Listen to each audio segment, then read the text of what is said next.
A single father breaks down in a hospital waiting room until a mysterious billionaire widow sits beside him, offering comfort, connection, and a second chance neither of them saw coming. Before we dive in, hit that subscribe button and drop a comment. Where in the world are you watching from? The hospital lights were too bright, too white, too clean. They buzzed faintly overhead, a soft hum that grated on Jack Callahan's nerves the longer he sat beneath them. His fingers were clenched around Emily's stuffed bunny, its ears frayed, fur matted from too many nights hugged tight. It didn't belong in a sterile waiting room. It belonged in a little girl's arms rising and falling gently with each breath. But right now, those breaths were a fight. He leaned forward, elbows digging into his knees, eyes fixed on the double doors that led to the emergency wing. They'd swung shut over an hour ago. Every time someone in scrubs passed through, his chest tightened, his breath caught, and his heart begged for news. Any news. Emily had been fine that morning, laughing, singing off-key to some song on the radio, her tangled curls bouncing as she packed her school bag, and then, suddenly, she wasn't. One wheeze turned into another, then a gasp, then the terrifying realization that she couldn't catch her breath. Jack had barely remembered the drive here, only the flashing hazard lights and the way her little hand clutched his, limp and trembling. He squeezed the bunny tighter, knuckles whitening. It was all too familiar, emergency rooms, urgent whispers, the slow-motion blur of people moving too fast. He'd been here once before, different hospital, different room, different life. He remembered holding his wife's hand until it went still. "Not again," he whispered, voice cracking. The waiting room was nearly empty, save for a tired-looking nurse behind the desk and an elderly man dozing in the corner. Jack felt invisible, like the world kept turning while his own had ground to a halt. His phone buzzed in his pocket, work probably, or a bill reminder he didn't want to see. He ignored it. Nothing mattered right now but the child behind those doors. He scrubbed a hand down his face, eyes stinging. He didn't care if anyone saw. He'd held it together in front of Emily. Now he didn't have to. And so, in that too-bright waiting room, with the stuffed bunny clutched like a lifeline, Jack Callahan cried, for fear, for exhaustion, and for a little girl fighting to breathe. Grace Whitmore didn't know why she walked into the hospital that morning. She hadn't meant to. The driver had been waiting to take her downtown for a meeting she didn't care about, to a room full of men who would pretend not to notice she still wore her wedding band. But something about the cold air and the silence in her penthouse had pressed against her chest until she needed to move. Just go anywhere. The hospital had pulled at her in a way she couldn't explain. She hadn't stepped inside one since Nathan died, since the machine stopped beeping, since the world tilted sideways and never quite righted itself. She told herself she was just making a donation in person. Walking in, speaking to someone, shaking a hand, something simple, something she could control. But when she passed the pediatric wing, her eyes caught on the man sitting alone in the waiting room, hunched over, clutching a worn stuffed bunny like it was the last real thing in the world. His shoulders were tight with grief, his back bowed, his face turned downward. The way his hand gripped the toy, it wasn't casual, it was survival. Something inside her paused. Grace wasn't the kind of woman who interrupted strangers. She had mastered distance, built her life on walls of composure, but her feet moved without asking, and before she knew it, she was sitting down on the plastic chair beside him. She didn't speak right away, neither did he. The silence between them stretched, not awkward, but heavy. His breath trembled. Hers matched it. "I'm sorry," she said softly after a while. Her voice was low, sincere. "I don't know what you're going through, but I know what it's like to wait." The man looked up, just briefly. Red-rimmed eyes, unshaven jaw, shoulders too big for one man to carry alone. He didn't ask who she was or why she was there. He just nodded once. Grace didn't offer false hope or platitudes. She just sat beside him, still and quiet, a presence in a space where everything felt empty. Sometimes the smallest kindness isn't in the words you say, but in the silence you share. The coffee was stale, burnt, really. The kind that sat too long in a metal carafe and turned bitter with time. But Jack Callahan drank it anyway, more for the warmth in his hands than the taste on his tongue. The vending machine had taken his last crumpled dollar, and the styrofoam cup felt almost insulting in its fragility, like it might collapse if he held it too tight. Beside him, the woman with the calm eyes and expensive coat sipped hers like it was a ritual. Grace, she'd said her name was. Grace Whitmore. It didn't ring a bell, though something about her seemed familiar, too put together for this place, too polished for the squeaky waiting room chairs and off-white linoleum. Still, she hadn't tried to fix anything. She hadn't said, "She'll be okay," or "Everything happens for a reason." She just sat with him, offered him coffee, and didn't flinch when he wiped his eyes on his sleeve. Jack cleared his throat, voice rough from hours of silence. "You don't have to stay, you know." "I know," she said, not looking away. "But I want to." He wasn't sure what to do with that. Most people ran from grief. They crossed the street to avoid it, filled conversations with weather talk and forced laughter. But Grace, she looked at it straight on, like she recognized it. He took another sip of the bitter brew. "My daughter's name is Emily. She's 7. Asthma attack came out of nowhere." Grace nodded gently. "I'm sorry." Jack glanced at her, then down at the bunny still sitting between them. "Her mom passed away 3 years ago. I still don't really know how to do all this alone." A soft breath escaped Grace's lips. "I lost my husband last year," she said, her voice like glass, clear and delicate. "And I still wake up expecting to hear him making coffee." Something shifted between them then, not something big or loud, just a small click, like a puzzle piece finding its place. They didn't say much after that. They didn't need to. 2 people, 2 coffees, and a quiet understanding that, in this strange, in-between moment, neither of them had to carry everything alone. A nurse emerged from behind the double doors, her scrubs wrinkled and shoes scuffed with the wear of too many hours on her feet. Jack shot to his feet before she even said his name, the half-empty coffee cup falling to the floor, forgotten. "Jack Callahan?" she asked gently, already seeing the desperation in his eyes. He nodded, heart thundering against his ribs. "She's stable," the nurse said with a soft smile. "Her breathing's under control. The medication worked, and she's resting now." For a moment, Jack just stood there, frozen in place, like the words hadn't landed. Then he blinked, once, twice, and the breath that left his chest came out shaky, broken. He staggered back a step and dropped into the chair, burying his face in his hands. The sound he made wasn't loud, but it cracked something in the quiet space.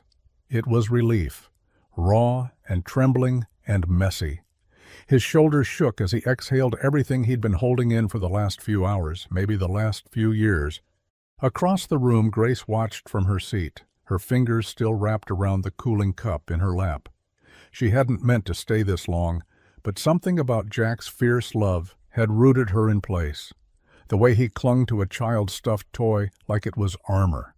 The way he spoke about Emily, not as a responsibility, but as his whole world.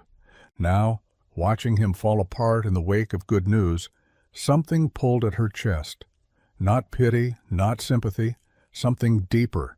Recognition, maybe, the kind that comes when you see someone loved so deeply it terrifies them. Grace stood quietly, walked a few steps closer, but didn't interrupt. She just sat nearby, letting him have his moment, knowing better than to speak into it. Jack wiped his face, dragging his palm across red eyes. He didn't look at her, not yet. But she could see the change in his posture, a little straighter, a little lighter. Still worn, still weathered, but no longer hollow. In the space between heartbreak and healing, Grace saw something rare. A man holding on to love like it was the only thing that mattered. And, for the first time in a long while, she wondered what it might feel like to reach for it again. By the time Jack returned from Emily's room, the waiting area had emptied out. The nurse at the desk gave him a kind smile and a nod, but the chair where Grace had been sitting, just beside his, was now vacant. No half-finished coffee, no trace of perfume lingering in the air, just the faint echo of her presence, like a song that had ended too soon. He stood there for a second, unsure why the emptiness felt so heavy. Maybe it was because she'd said so little, but somehow made him feel more seen than anyone had in years. Maybe it was because when he'd been breaking, she hadn't turned away. She didn't try to fix him or rush him past the pain. She just sat still, like she understood it. Jack ran a hand through his hair and dropped into the chair she'd left behind, still warm from her body. He let his eyes drift to the spot where their coffees had sat side by side, one bitter, one untouched. He smiled faintly, remembering how she hadn't flinched when he'd talked about losing his wife. She hadn't filled the silence with hollow comfort. She'd let it be quiet. And somehow, in that quiet, she'd given him more than anyone had in years. He realized he didn't even know her last name, just Grace. A woman with tired eyes and a voice like still water. A woman who knew what it meant to wait in rooms like this and carry grief like a second skin. Jack stood finally and headed back toward Emily's room. She was asleep, her little chest rising and falling in a rhythm that made his heart ache with relief. He sat beside her, brushing a curl from her forehead. "Someone was watching over us tonight," he whispered. He didn't mean it in a spiritual sense. He meant her, Grace. He didn't know where she'd gone or if he'd ever see her again, but something about her lingered in his chest like a spark that refused to go out. She was gone, but not forgotten. The scent of hospital antiseptic still clung to Jack's clothes as he moved through his small, worn-down house. He hadn't really slept since bringing Emily home, just existed in a daze of gratitude and exhaustion. The doctor had said she was in the clear, for now. But there was always a but with asthma. Medication schedules, follow-ups, triggers to avoid, an inhaler on every surface. He carried the weight of it like a second job. Morning came too fast. The sun rose over the cracked pavement outside, turning frost to steam.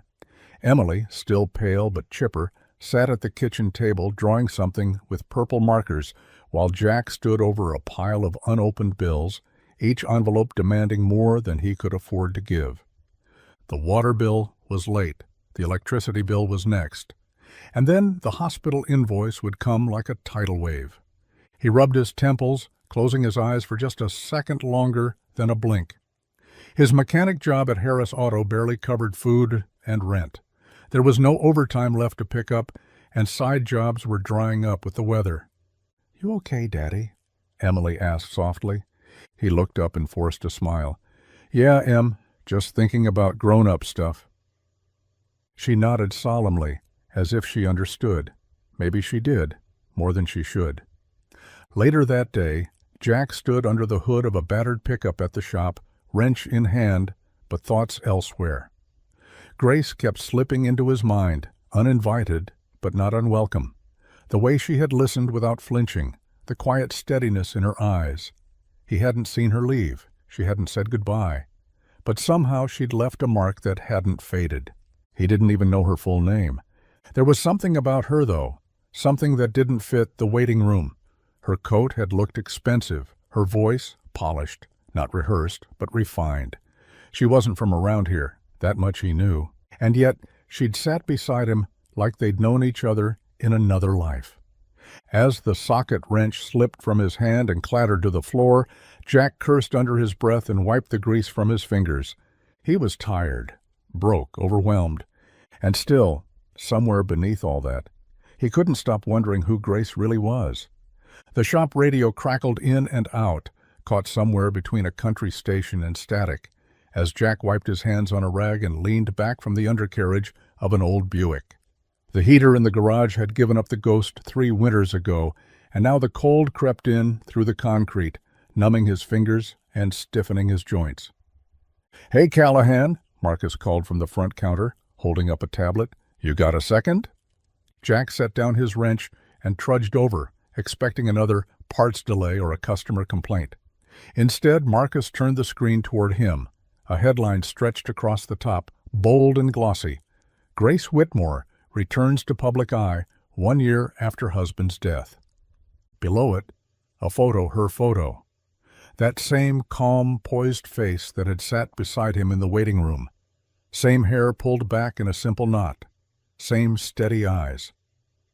Jack blinked, caught between disbelief and something that felt like being sucker-punched. "Wait, that's her," he said quietly, more to himself than to Marcus. "You know Grace Whitmore?" Marcus asked, eyebrows shooting up. "She's like a billionaire. Runs that luxury design brand. What's it called? Whitmore Atelier? Married to Nathan Whitmore. Or was, I guess."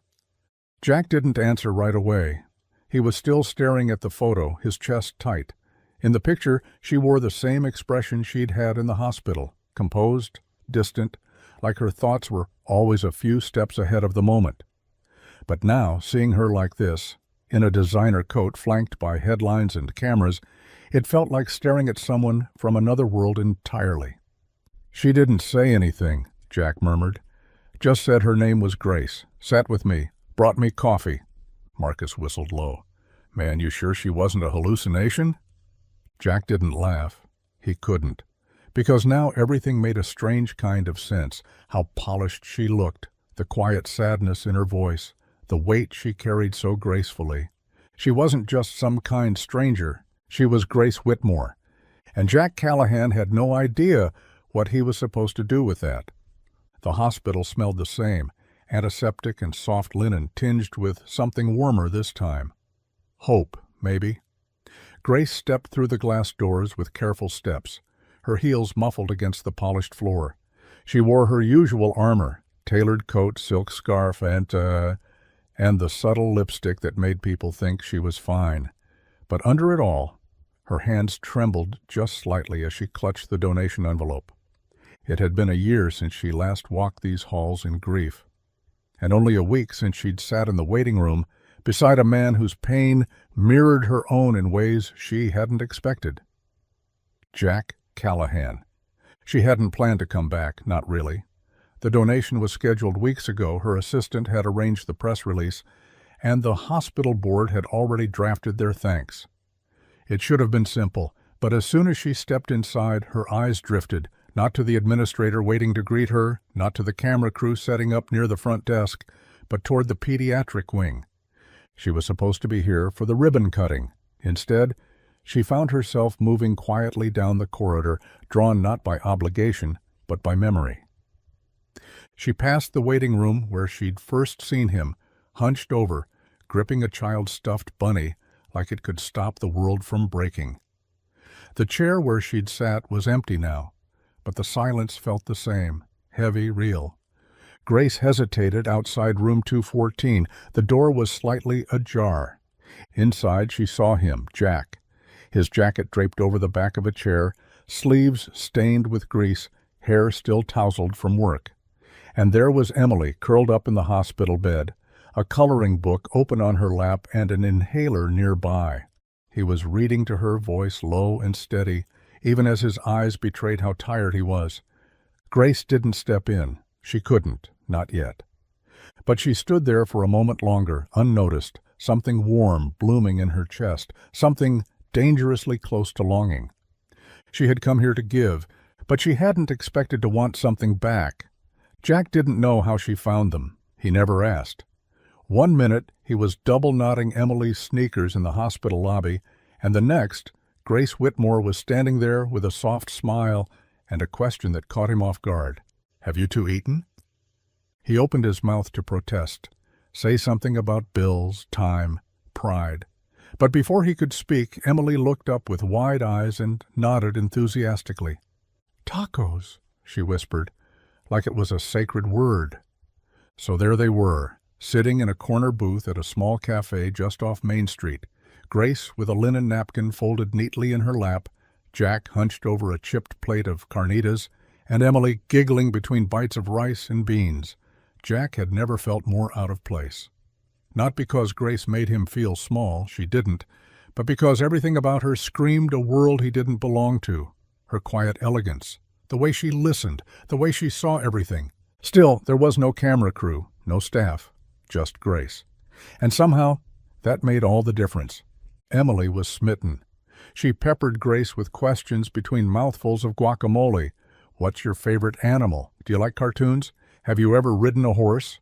Grace answered everyone with patience and a soft laugh, like she wasn't a billionaire in a borrowed moment, but someone who'd been waiting for this conversation her whole life.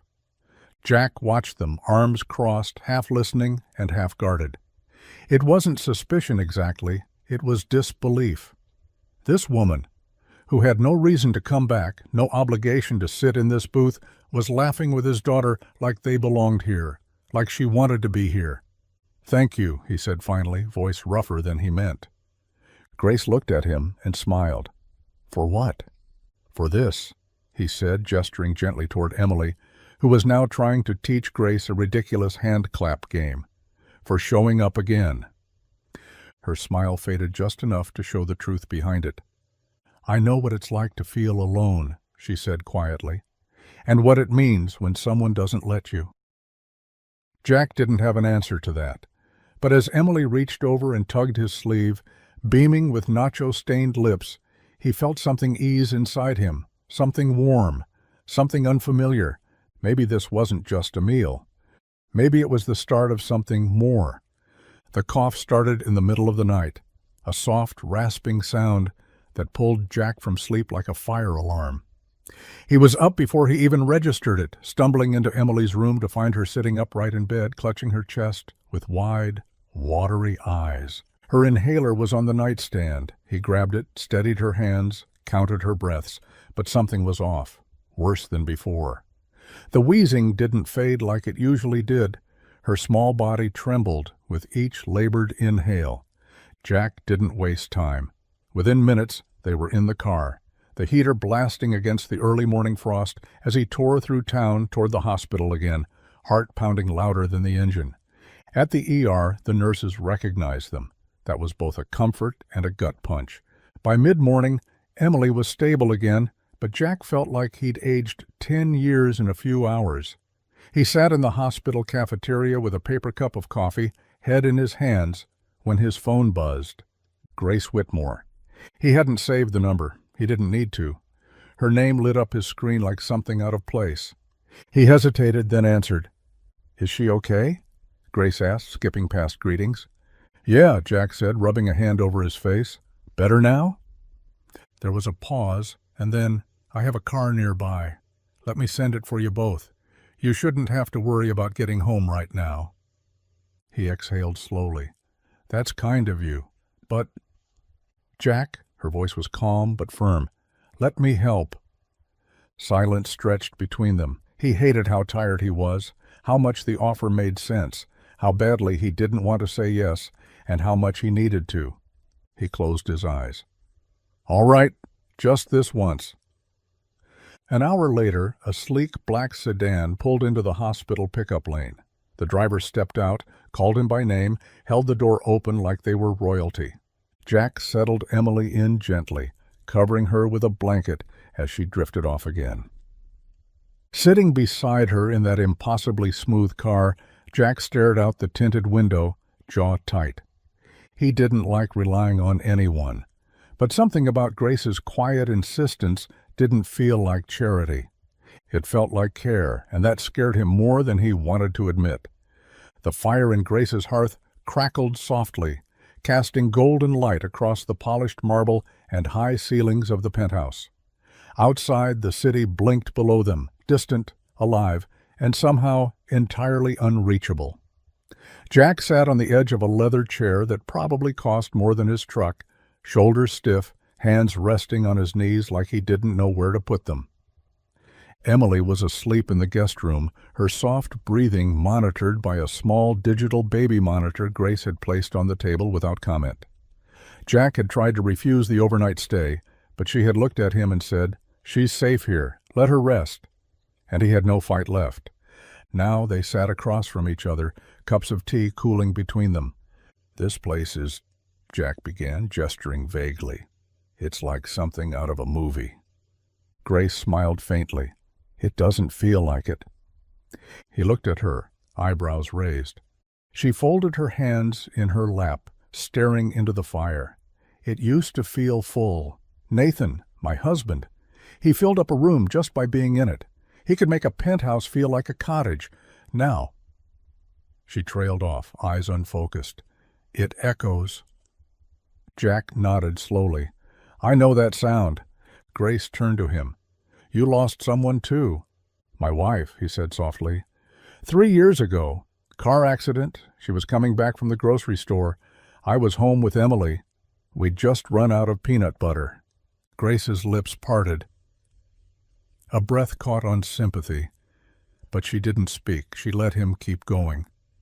She was bright, always had something to say, laughed too loud. She'd dance in the kitchen with Emily every Saturday morning, whether there was music or not. Grace blinked slowly, as if memorizing every word. I held it together for Emily, Jack said. But it never really got easier. You just learned to carry it differently. They sat in silence, the kind that felt thick, but not uncomfortable. Shared. Understood. Grace leaned back slightly, looking up at the ceiling. People think money softens loss, she murmured, but it doesn't. It just buys better distractions.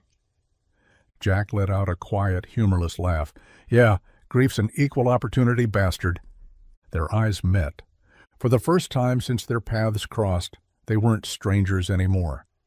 They were two people who had both loved deeply and lost just as hard. The gate squeaked every time it closed. Not a small, ignorable sound, but a long, metallic wail that echoed through the manicured gardens of Grace's estate, like something out of a haunted house. Grace barely noticed it anymore, but Jack winced every time it groaned shut behind him. I can fix that, he said one morning, standing at the edge of the gravel driveway, with his hands in his jacket pockets. Grace tilted her head. It's just a gate, he shrugged. Even the small things get loud if you let them go too long. There was a pause, then a smile tugged at her lips. All right, Mr. Callahan, show me what you've got. She watched from the steps as he went to work, shoulders hunched, sleeves rolled, toolbox open beside him. It was strange, seeing someone so capable in a place where everything was usually done by silent staff and invoices. Jack didn't wait for approval. He just moved with purpose, the kind that came from years of doing what needed to be done without asking. You always carry tools with you? She called. He grinned without looking up. You don't? That made her laugh, an honest, easy sound that surprised even her. It wasn't just the gate. Soon it was the loose hinge on the sunroom door. Then the rattling in the laundry chute. Grace would mention something offhandedly, and Jack would nod, file it away, show up the next day with the right part in hand. It was never transactional. He didn't take payment, just coffee, conversation, the occasional sandwich. He came around more often than he probably meant to, and Grace never asked him to leave. One afternoon, as he stood tightening a bolt on the garden fence, Emily darted across the lawn, her laughter ringing out like music. Grace followed behind, slower, holding a pitcher of lemonade. She handed Jack a glass, brushing her hand against his for a moment too long. You keep this up, she said softly, and I'm going to start breaking things just to see you fix them. Jack chuckled, taking a sip, eyes lingering on her. Then I guess I'll keep showing up. And in that quiet exchange, without planning it, without naming it, something new began to take root between them, steady and simple, like the fixing of broken things. The clatter of tools and hum of engines usually drowned out the noise at Harris Auto, but lately it was the whispers that Jack heard most. Did you see who picked him up last week? Black car, tinted windows, definitely not from around here. I heard she owns like half of New York. Jack wiped grease from his hands and kept his head down, pretending not to hear. The guys at the shop weren't subtle, and the regular customers were even worse. Mrs. Dalton, who brought in her Buick every month, like clockwork, leaned over the counter and whispered, I saw that Whitmore woman drop off your little girl at school. Real classy. She yours now, or what? He gave her a tight smile and mumbled something about good people and neighbors helping each other, but inside the question stuck. He wasn't dating Grace. At least, not in any way he could define. She brought Emily books and healthy snacks, dropped by the shop with coffee for him. Sometimes they had dinner. Sometimes it turned into long talks on her rooftop, the city lights glowing behind her like a different galaxy. It wasn't nothing, but calling it something felt like stepping out onto a ledge with no handrail. "Hey, Jack," Marcus called from under the hood of a rusted Jeep. "She taking you to Paris next? You gonna come back with a tux and a new jawline?" Jack rolled his eyes. "You done?" "I'm just saying, you're like a walking Hallmark movie, man." The guys laughed. Jack didn't. Not because it bothered him, well, maybe a little, but because he didn't have an answer. Grace wasn't part of his world, and he damn well wasn't part of hers. But every time she looked at him like he mattered, like she saw him for more than his worn jeans and busted boots, it shook something loose inside him. That night, after closing the shop, Jack stood outside with a wrench still in his hand, watching the sky bleed into dusk. She wasn't his, but she kept showing up, and maybe, just maybe, that meant something was happening after all. The envelope sat on the kitchen table like it didn't belong. Too pristine, too heavy for something that had arrived in Grace's delicate handwriting. Jack stared at it, arms crossed, jaw tight, his coffee untouched and growing cold beside him. Emily was in the other room, humming to herself while she drew rainbows on construction paper. The house smelled faintly of toast and crayons. Normal, familiar, safe. But nothing about the envelope felt that way. He opened it slowly, already knowing what was inside. The note was brief, Grace's handwriting clean and graceful, like everything else about her. "Let me do this. It's not charity. It's care. Grace." Folded behind the note was a check.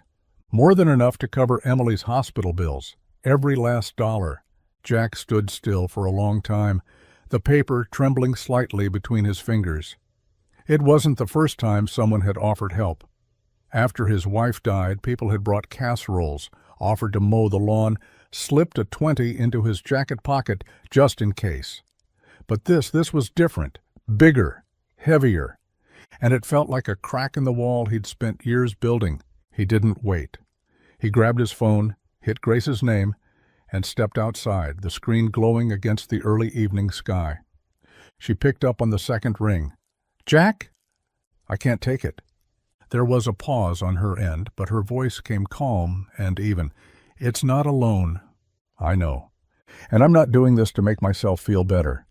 "I know that too," he said, quieter now. "Then why won't you let me help?" He closed his eyes, running a hand over his jaw. "Because if I do, I don't know what that makes me. I've gotten by this far, just me and Emily. If I take your money, what am I?" "Human," she said gently. "Someone who doesn't have to carry everything alone." Her words were kind, sincere, and that made it worse. "I can't," he whispered. Grace didn't argue. She didn't beg. She just said, "Okay." Jack hung up and stared at the envelope in his hand.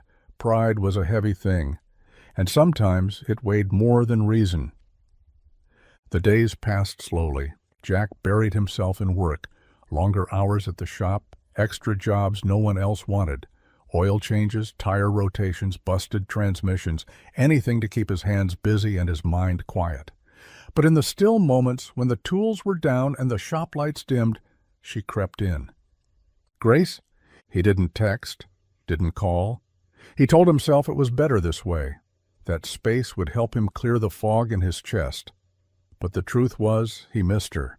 Missed the way her voice softened when she talked to Emily, the way she laughed with restraint, like she'd forgotten how and was just now remembering. Missed the way her silence wasn't empty. It was full of things that mattered. Each evening, Jack found himself sitting on the porch with a beer in hand, staring at the dark sky, waiting for something he couldn't name. Her car didn't come, her name didn't light up his phone, and yet he checked anyway. Across town, Grace sat alone at her grand dining table. a dozen candles flickering against the cold marble. The food tasted bland, untouched. Her assistant had scheduled a week full of meetings, interviews, business dinners, things that used to matter once. But every room felt hollow. The penthouse was too quiet again, even with the city alive outside the windows. She hadn't realized how much Jack's rough edges had softened her days, how Emily's small voice had filled the spaces grief had carved out. She'd made the mistake of caring, and now, with no messages, no visits, and no explanations, she didn't know how to undo it. Was it the money? The offer? Had she crossed a line too finely drawn? She didn't know how to chase someone who was used to standing alone. And Jack didn't know how to let someone reach for him without feeling like he owed the world. So they didn't call, didn't speak. And in the silence between them, something fragile trembled, waiting, wondering, aching to be named. The snow had come early that year, thick and quiet, blanketing the town in white like someone had gently pressed pause on the world. Jack stood at the window, coffee mug in hand, watching Emily in the front yard, bundled in 3 layers too many, her tiny figure barely visible beneath a puffed-up pink coat and hat. She trudged through the snow like a determined explorer, stomping patterns into the untouched drifts. Her boots were too small. He'd noticed the week before, but new ones weren't in the budget yet. He'd told her to double up on socks. She hadn't complained. He took a sip of his coffee and sighed, rubbing the back of his neck. It had been a week since he'd seen Grace, 7 long, quiet days that stretched wider with each sunrise. He'd told himself it was the right thing to put space between them, but space, it turned out, was lonely. Then a sleek black SUV turned slowly onto his street, tires crunching over snow. Jack froze. He didn't need to see the driver to know. The engine cut off, and Grace stepped out, carefully balancing 2 cups in one gloved hand and a large paper bag in the other. She was wrapped in a dark wool coat, snowflakes gathering in her hair as she made her way up the walk. Jack opened the door before she could knock. "Hey," she said, breath curling in the air between them. "You didn't have to come all the way out here," he said, though his voice lacked any real protest. She offered a small, sheepish smile. "I heard it snowed. Figured Emily's feet might appreciate these more than layered socks." She held out the bag. Inside, a brand-new pair of snow boots, purple, with glittery laces and faux fur lining. They looked warm, expensive, perfect. "And hot cocoa," she added, lifting the cup slightly. "One for you, one with extra marshmallows." Jack hesitated, then stepped aside. Emily squealed from the yard the moment she spotted her. "Grace!" As the little girl barreled toward them, Jack glanced at Grace. Her expression was open, unsure, hopeful. "I'm sorry," she said quietly, voice nearly lost in the wind. "I didn't mean to cross a line. I just missed her. Missed you." He nodded slowly, taking the cocoa from her hand. "I missed you too," he admitted. And just like that, the space between them began to melt. The backyard was quiet except for the soft creak of the porch swing and the distant hum of crickets beneath the snow-dusted trees. Jack had strung up the old bulb lights weeks ago, leftovers from a neighborhood Christmas the year before, and tonight, under the fading winter dusk, they flickered to life like stars someone had bothered to hang just for them. Emily was asleep inside, curled up with a storybook and her new snow boots still on. She'd refused to take them off, even under her blanket. Jack had carried her to bed with a smile tugging at his mouth, heart fuller than he remembered it being in a long time. Grace stood at the edge of the porch, hands tucked into the pockets of her coat, eyes lifted to the glow of the lights overhead. She looked peaceful in the cold, her breath rising in soft clouds, her features relaxed in a way they rarely were in the city. "I like it out here," she said quietly. Jack leaned against the railing, watching her instead of the sky. "It's not much." "It's honest," she replied, turning to meet his gaze. "That's more than most places." There was music playing faintly from the old radio in the kitchen, some slow tune Jack couldn't name, something with a gentle rhythm and a voice like smoke. It drifted out the open window and settled around them like the snow. He stepped forward, tentative. "May I?" Grace raised an eyebrow, but her smile gave her away. "You're asking me to dance?" Jack shrugged. "We've done coffee, cocoa, crisis. Figure we're overdue for something simple." She didn't hesitate long. With gloved hands and quiet laughter, she took his. He pulled her close, and they moved slowly beneath the backyard lights, the snow a soft crunch beneath their feet. There were no grand declarations, no promises whispered into the cold air. Just two people swaying in the quiet, her cheek resting gently against his shoulder, his hands steady on her waist. The space between them was gone now, filled not with words, but with presence. And for the first time in a long time, that was enough. The past had a way of showing up when you least expected it, uninvited, unwelcome, and impossible to ignore. Grace sat at the long mahogany table in the Whitmore Foundation boardroom, the polished surface reflecting her composed expression as her late husband's sister, Veronica, pursed her lips and folded her arms across her designer blazer. "I saw the photos," Veronica said flatly. "You, him, the child. What are you doing, Grace?" Grace kept her voice calm, even, as always. His name is Jack, and her name is Emily." Veronica let out a sharp, humorless laugh. "So now you're playing house in the suburbs? With a mechanic?" "It's not a game," Grace replied, "and I don't owe you an explanation." "But you do owe the foundation one," Veronica shot back. "You're still the public face of this family. Whitmore carries weight, and people notice when you start spending time with people like him." Grace didn't flinch. People like him are why the foundation exists. But later, in the quiet of her car, the words echoed. People like him. As if Jack was some project, as if what they were building could be dismissed so easily. She hated how familiar the feeling was, being measured by what people expected instead of who she was. Across town, Jack wasn't faring much better. He sat at the kitchen table of his late wife's parents, staring into a mug of lukewarm coffee while Susan, his mother-in-law, stared at him the way she had since their daughter's funeral. Sad, searching, and slightly disappointed. "She's beautiful," Susan said, carefully neutral, "but she's not Anna." Jack nodded slowly. "I know. And you hardly know her. What do you really think this is?" "I think," he said, "she's kind and good to Emily. And for the first time in a long time, it feels like I can breathe again." Susan didn't argue, but the silence between them held its own kind of judgment.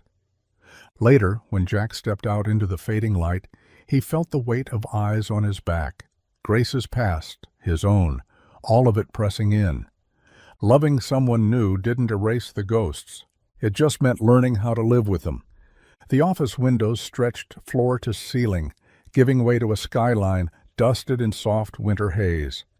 Grace stood near the glass, arms crossed, watching the clouds drift between towers like smoke with nowhere to land. Behind her, the door clicked shut with quiet finality. Elliot Kane adjusted his tie as he entered, his sharp frame silhouetted by the clean lines of the room. He didn't need to announce himself. Grace knew that sound anywhere. 15 years of late meetings, working lunches, quiet dinners. That almost felt like more. Almost. "You wanted to talk?" she said without turning. "I wanted to ask what you're doing," Elliot replied, straightforward as ever. She turned then, leaning against the window. "I assume you're not referring to the quarterly numbers?" "You know I'm not." His voice wasn't angry, just concerned, tired, laced with something quieter, something old. "You've been seen with him again," he continued. "The photos are everywhere, online, in the industry gossip circuits, and while you might not care, your board does. Investors do." Grace exhaled. "Jack isn't a scandal, Elliot. He's a person. A good one. And yet he doesn't belong in your world." She raised a brow. "Neither did Nathan when I met him. Nathan built this world with you. Jack repairs brake pads in a town with one stoplight. He doesn't know who you are." "Yes, he does," she said, her voice low now. "He knows the parts that matter." Elliot stepped closer, jaw tightening. Grace, I've stood by you. Through Nathan's death. Through the press, the pressure. I've been here. I've watched you break and rebuild. And now, you're handing your heart to a man who might not be able to carry it. There it was. Not business, not concern, not really. Love. She heard it in the quiet drop of his voice, felt it in the way his hands didn't quite unclench.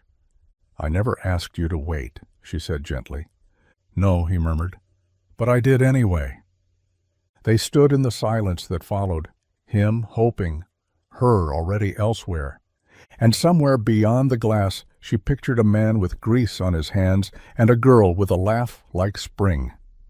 Elliot was the one who waited, but Jack was the one she was walking toward.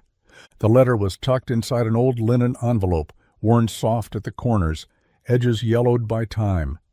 Grace hadn't opened it in over a year. Not since the night of Nathan's funeral, when she'd sat on the floor of their bedroom in her black dress in trembling silence, too hollow to cry. She kept it in her nightstand, beneath a stack of books she never finished and a drawer she rarely opened. But tonight, something pulled her to it. Maybe it was Elliot's words echoing in her mind, or the weight of Jack's name on her heart, unspoken but constant. Maybe it was the snow falling softly outside, the kind Nathan had always loved, quiet, clean, a world made new. Her fingers traced the familiar script on the envelope, for Grace, when you're ready. She unfolded it slowly, her breath shallow as the paper opened in her lap. My Grace, if you're reading this, it means I'm gone.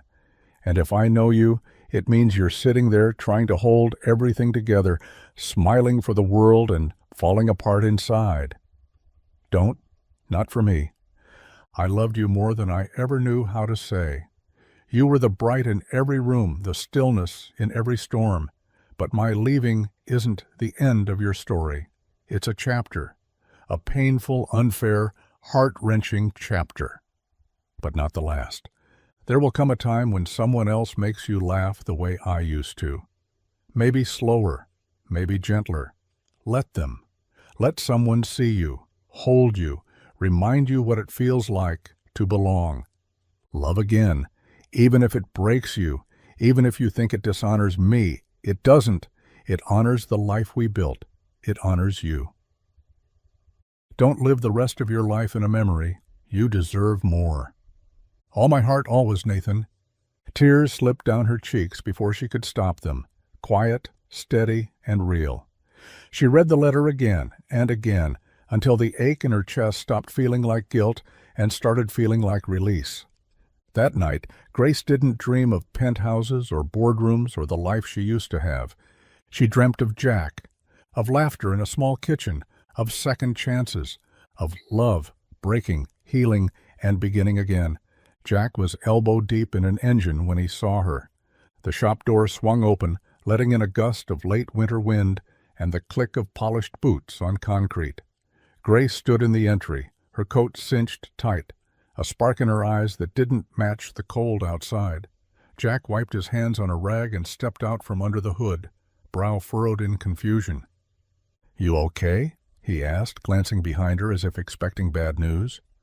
"I have an idea," she said, stepping further inside. "And before you say anything, just hear me out." Jack raised an eyebrow but nodded. "I'm listening." She took a breath.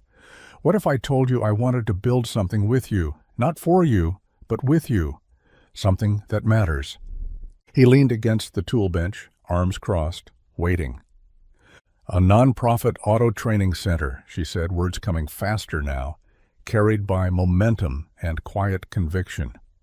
"A place for at-risk youth, teenagers who don't fit the college mold, kids who need a second shot at life, at skills, at dignity. We teach them the basics, repair, maintenance, diagnostics. But more than that, we give them community, purpose." Jack blinked, caught somewhere between admiration and disbelief. "I'd fund it," she added. "Secure the space, get the permits, cover startup costs. You'd run it, teach, mentor, be the heart of it." He let the words hang in the air. A garage, A second chance. A dream he'd never dared to say out loud. "Why me?" he asked finally quietly. Grace stepped closer. "Because I've seen the way you talk to people, the way you treat your customers, the way you've raised Emily with patience and grit. You don't just fix cars, Jack. You see people, you give them back a piece of themselves." He looked away, jaw tight, overwhelmed. "It's too much," he said. "Too big." "It's possible," she countered, "if you're willing." For a long moment he said nothing. Then he glanced at the open hood beside him, the engine halfway through a repair, and smiled just a little. "Okay," he said, "let's build something." And just like that, a dream Jack had never voiced began to take shape, not with blueprints, but with belief. The garage was quiet, except for the low hiss of a space heater and the occasional clang of tools being put away harder than necessary. Jack paced between the tool bench and the half-assembled training center mock-up Grace had helped him sketch on the wall 2 weeks ago. His hands were dirty, but he didn't care. His heart beat too fast for something that wasn't physical. Grace stood near the door, arms crossed, a folder in her hand, full of permits, grant paperwork, and proposals. She was calm, composed, but he could see the tension in her jaw, the kind she wore when she was holding back more than words. "You just dropped it in my lap," Jack said, voice tight. "A whole operation, building, funding, every connection in the city. You didn't even ask me what I wanted." She blinked. "You said yes." "I said yes to us building it, together, not you calling in favors and handing me keys like I'm a damn charity case." Her face paled slightly. "That's not what this is." "Isn't it?" His voice cracked. "You live in a world where problems get solved with money. I don't. I can't live like that." Grace's eyes hardened, the calm breaking beneath her words. "You think this is about money? Jack, I believed in this because of you. I've watched you fight for everything without ever asking for help. And now, the second someone believes in you, you twist it into an insult." He stepped back as if her words physically landed. "I didn't ask you to save me." "No," she said, her voice quieter now. "You didn't. But you never let anyone in either. You say you want something real, but the moment it gets close, you pull away like it's a threat." Jack stared at her, chest heaving, anger simmering beneath old wounds. Grace swallowed, gripping the folder tighter. "You're not the only one who's lost someone, Jack, but I'm here. I chose to be here." Silence stretched between them, too long, too heavy. Finally she turned to go, pausing at the door. "When you're ready to stop running," she said softly, "you know where to find me." Then she was gone, and all that remained was the quiet, the guilt, and the sound of dreams put on pause. The envelope was creased and uneven, folded with the careful clumsiness only small hands could manage. Grace found it on her doorstep late one afternoon, slipped under the front mat, edges damp from melting snow. There was no return address, just her name, scribbled in purple marker across the front. To Grace, from Emily. She stood in the foyer for a long moment, boots still on, scarf still wrapped around her neck. Then she peeled off her gloves and opened the letter slowly, as if it might break. Inside was a sheet of notebook paper, torn at the edges, the lines running crooked with crayon. "Dear Grace, thank you for the boots and the hot chocolate and the big hugs. Thank you for letting me watch the stars on your roof and for knowing how to braid hair better than Daddy. But mostly, thank you for making my Daddy smile again. He doesn't smile like that with anyone else, not even me. I think he misses you. I miss you too. Love, Emily." Grace sat down right there on the entryway bench, letter trembling in her hands. It wasn't the handwriting or the lopsided hearts drawn at the bottom that undid her. It was that one line, "Thank you for making my Daddy smile again." She hadn't realized how deeply she'd needed to hear it, that her presence had mattered, that she hadn't just wandered into Jack's life like some temporary warmth before the storm. She had doubted everything after their fight, the offer, the timing, the way Jack had looked at her like she'd touched a part of him too tender to name.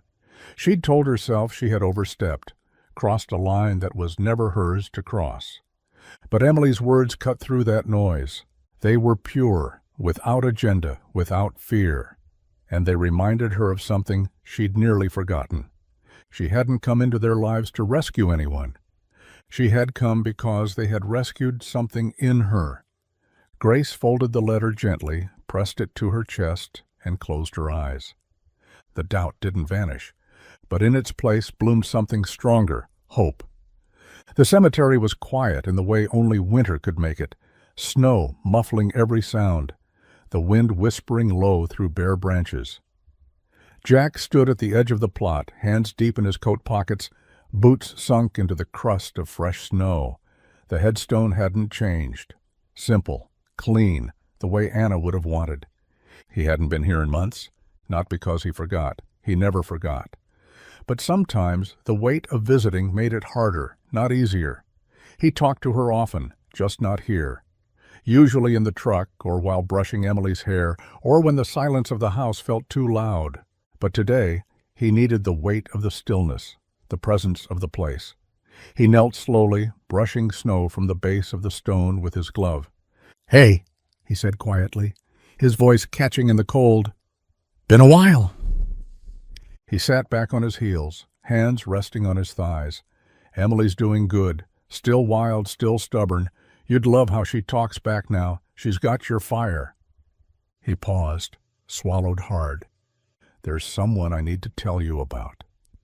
His voice dropped to a whisper, like he wasn't sure the world should hear what came next. "Her name's Grace. She's different. She's not trying to replace anything. She doesn't need to. But when she's around, the air feels lighter. And Emily, she lights up like Christmas lights when Grace walks in the room." He looked down, eyes stinging. "I didn't expect this. I wasn't looking for it. And I swear, if there was a way to ask for your permission, I would. But she makes me feel like I can breathe again, like I don't have to hold my breath through the good days anymore." Jack exhaled, long and slow, like he was letting go of something that had lived in his ribs for years.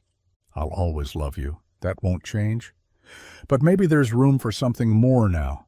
Not instead of you, just next to you." He stood slowly, brushing the snow from his knees, and looked down at the stone one last time. "Thank you," he whispered, "for teaching me what love feels like, so I could recognize it again." Then he turned, walked through the snow, and let the wind carry his words into the silence behind him. The diner was nearly empty, save for the soft clink of cutlery and the hum of an old jukebox in the corner playing a tune no one really remembered. It wasn't fancy. Linoleum floors, cracked vinyl booths, coffee that always tasted slightly burnt. But it was neutral.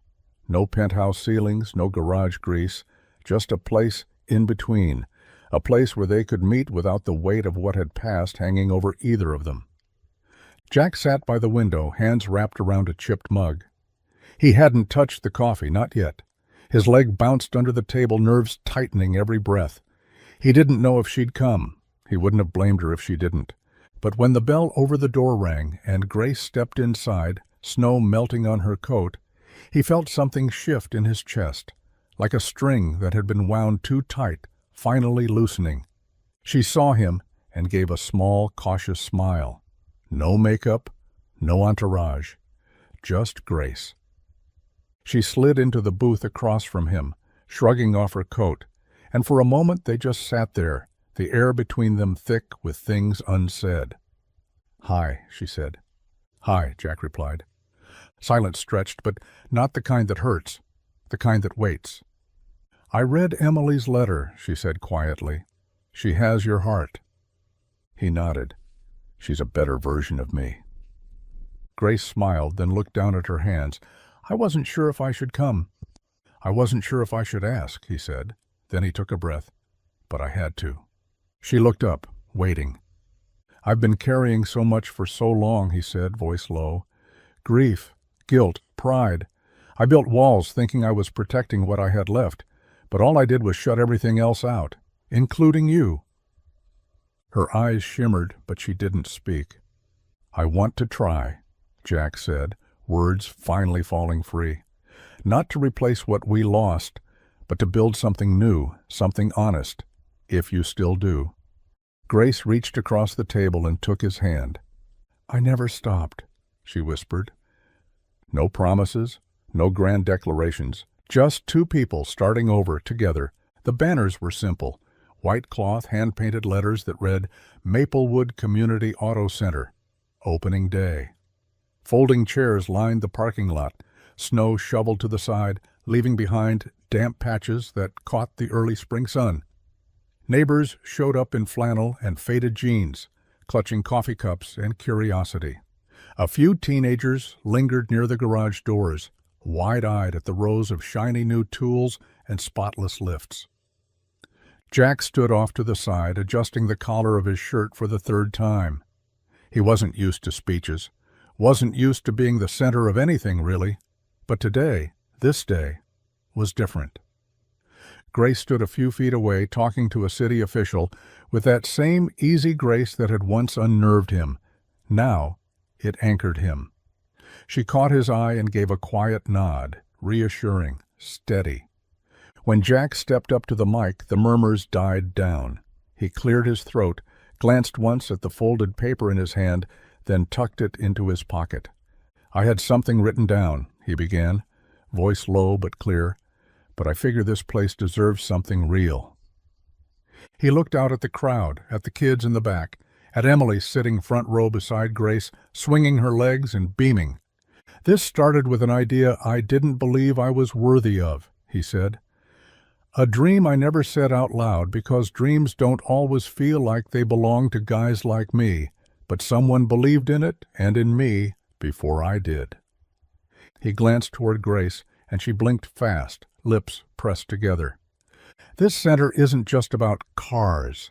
It's about second chances. For kids who've been told they're too much or not enough. For the ones who never got handed anything but still show up anyway. We're here to teach skills, sure. But more than that, we're here to say, you matter. You're not alone. You're worth the work." The crowd was silent, hanging on every word. Jack smiled, just a little. "If I can build something like this, after everything, then maybe there's hope for anyone." Applause rose like a wave. Grace wiped a tear. Emily stood and clapped the hardest of all. And just like that, what started as a garage became something much bigger.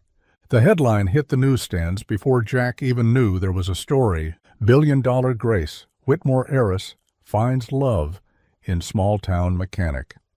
Below it, a photo, him and Grace standing outside the community auto center, her hand gently resting on his arm, both of them smiling, unaware anyone was watching. By the time he pulled into the shop that morning, Marcus was waving a copy of the paper like it was on fire. Dude, you made page 1. Jack stared at the cover for a long beat, his gut tightening, not because he was ashamed, but because he knew what came next. He'd seen it before, how people twist what they don't understand. It started with whispers in the diner. Then came the stares at the gas station. Customers hesitated a little longer before handing over their keys. Some were kind. "Good for you, Jack. Didn't know you had it in you." But others weren't so generous. "Bet she'll get bored soon. What's someone like her doing with someone like him? He's riding her coattails, that's all." He tried to laugh it off, shrugged when people asked if it was true, ignored the looks that followed him like shadows. But by midweek, it wore him down. He found Grace waiting outside the shop after closing, leaning against her car, sunglasses perched on her head, and a calm expression that didn't match the storm he felt brewing inside. "You seen it?" he asked, stepping out with grease still on his hands. She nodded. "Of course." Jack looked away. "You weren't supposed to get dragged into this." Grace stepped closer, voice firm. "I didn't get dragged. I walked in, eyes wide open." "You're a headline now," he said bitterly. "You know what they're calling me?" "I don't care what they're calling you," she said, reaching for his hand. "I care what you believe." He looked at her, jaw tight. "I believe I don't belong in your world." She smiled softly. "Then let's make a new one, together." The headlines kept coming, but Grace never flinched. And Jack, slowly, steadily, stopped apologizing for being seen.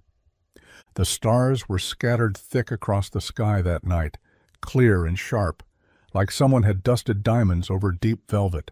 The cold air bit at Jack's skin, but he barely noticed. They stood in the backyard of Grace's country cottage, the one she'd quietly purchased just outside of town, away from the eyes and cameras, the noise and pressure. She'd invited him for dinner, just the two of them, no agenda, no press, no expectations. Now they stood side by side beneath the string lights Jack had helped hang along the old wooden fence, their glow soft and golden in the dark. Emily had fallen asleep hours ago, tucked in with a story, and her bunny under one of Grace's old cashmere throws. Inside, the fire still crackled, but neither of them had moved to go in. Grace looked up at the sky. "Do you think people ever get tired of stars?" Jack glanced at her, half smiling. "Not the smart ones." She turned toward him, her breath visible in the cold. Her expression was open, softer than usual. There was no trace of armor tonight, no business tone, no polished walls, just Grace. The woman who had sat beside him when he was breaking. The woman who had given him room to heal and dared to stay. "I've been waiting," she said quietly, voice barely louder than the breeze. "For what?" "For you," she said. "To stop second-guessing, to see what I already do." Jack stepped closer, his hand brushing hers. "I wasn't sure I was allowed to want this." She didn't answer with words. She looked at him, really looked, and then slowly reached up, her fingers resting gently on his cheek. He leaned in, hesitant for only a heartbeat. And then they kissed, not rushed, not uncertain, but slow, sure, and full of everything they hadn't said. It was the kind of kiss that didn't ask for anything, but gave everything in return. The kind that stitched together what had been frayed. The kind that said finally, without ever speaking. When they pulled apart, the stars still shimmered above them, but something between them had changed. They were no longer waiting. It started with a cough. Jack had heard it before, too many times to count, but this one was different, deeper, tighter.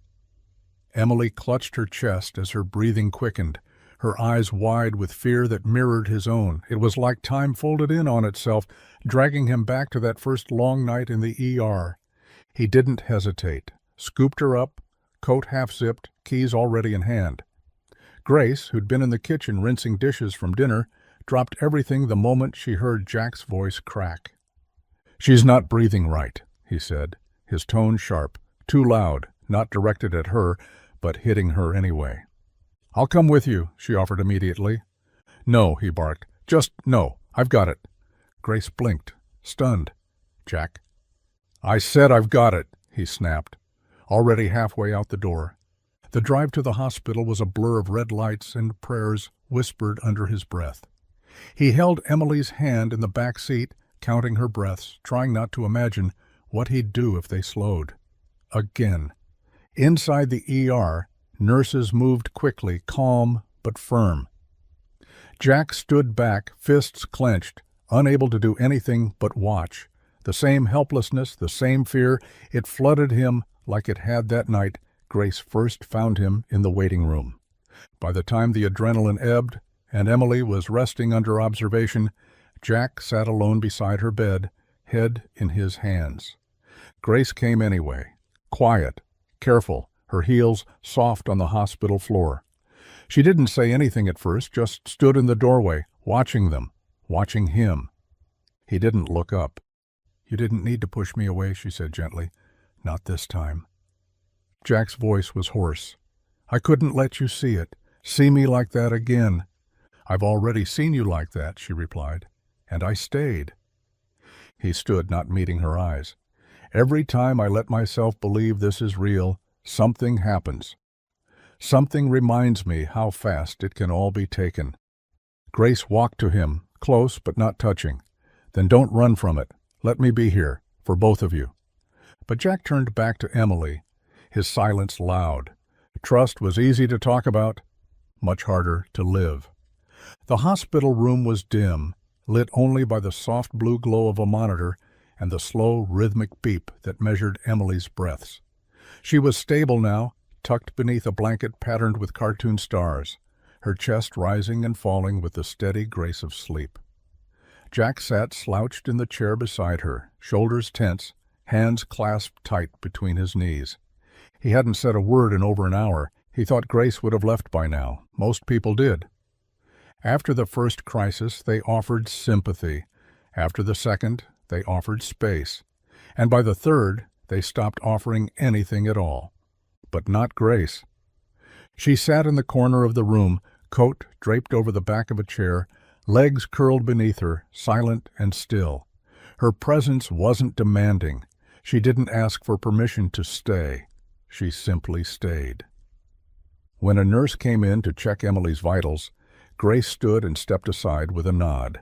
When Jack rose to stretch, she handed him the coffee she'd quietly gone to fetch. Lukewarm now, but still full. When the silence became too heavy, she didn't fill it with words, just a soft look, a hand gently resting on his shoulder. At one point he finally spoke. "You don't have to be here." She looked up, calm and unwavering. "I know. I haven't exactly made this easy," he added, voice low, ashamed. "No," she agreed. "But love isn't about easy." Jack stared at her for a long moment. His chest ached, not from fear this time, but from the unfamiliar weight of someone choosing to stay, over and over again. "She's all I have," he said quietly. "You're not alone, Jack," she said. "Not anymore. And neither is she." He swallowed hard, emotion rising in his throat like a tide he couldn't hold back. "You should have walked away." Grace gave him the smallest smile, the kind that said, "I could have, but never would." "I've done the walking," she whispered. "I'm done running from things that matter." So she stayed, through the night, through the fear, through the silence.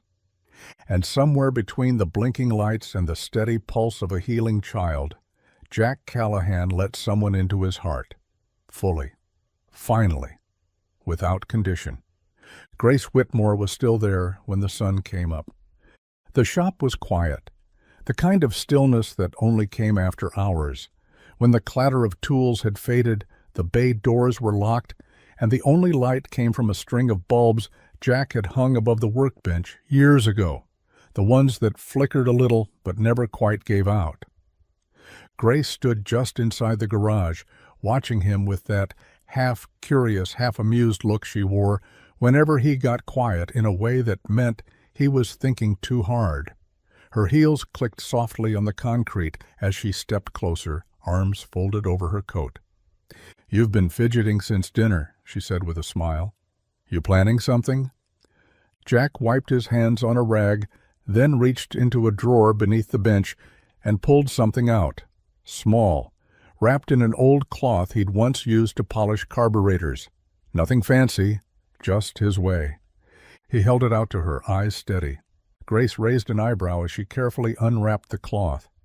Inside was a small chrome wrench, shiny, new, no more than 6 inches long.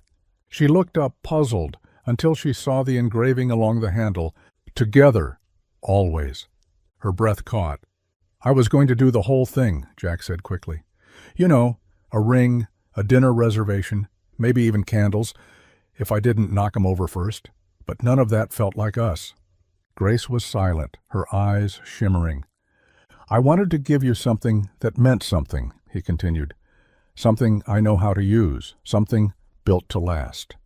She turned the wrench over in her hands, then looked up at him, really looked. "You're proposing to me," she said softly. He nodded, "With a lifetime warranty." A small laugh escaped her lips, cracked and tender. "You didn't even ask." He stepped closer, voice low. "Grace Whitmore, will you marry me?" There was no pause, no hesitation. She nodded, tears slipping free now. "Yeah," she whispered. "Yes, I will." He pulled her into his arms, grease-smudged and all. And right there in that old garage, among rusted bolts and hope made new, love said yes, quiet, certain, and built to endure. The morning dawned soft and golden, the kind of spring day that whispered promises through open windows. Maplewood came alive slowly, birds in the trees, distant lawnmowers humming, the scent of fresh earth rising from newly thawed ground. It wasn't grand or glamorous, it wasn't planned months in advance or featured in magazines, but it was theirs. Jack stood beneath a makeshift arch of wildflowers and repurposed auto parts, muffler pipe twisted into a heart, spark plugs tucked between peonies. His tie was slightly crooked, his boots were clean, if a little scuffed. He hadn't slept much the night before, but it didn't matter. Across the small green behind the community center, Grace stepped out from the building, hand in hand with Emily, both in soft ivory dresses that fluttered in the breeze. Her hair was pulled back in loose waves, no veil, no fanfare, just her, radiant in a way that made Jack forget how to breathe.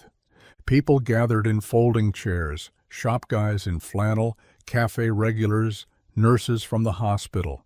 Even Marcus wore a tie. The whole town showed up, not because it was a spectacle, but because they'd watched this love grow piece by piece. They knew what it cost and what it was worth. When Grace reached him, Jack took her hand, rough fingers curling around hers like they belonged there. The officiant was a retired high school teacher, with a warm smile and a wrinkled speech. But the words didn't matter as much as the way Jack looked at Grace, and the way Grace never looked away.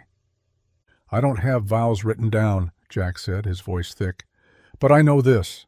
Every part of my life got louder after I lost. You made space for the quiet again, and I promise from this day forward I'll never stop choosing you, not when it's easy, especially not when it's hard." Grace smiled through tears.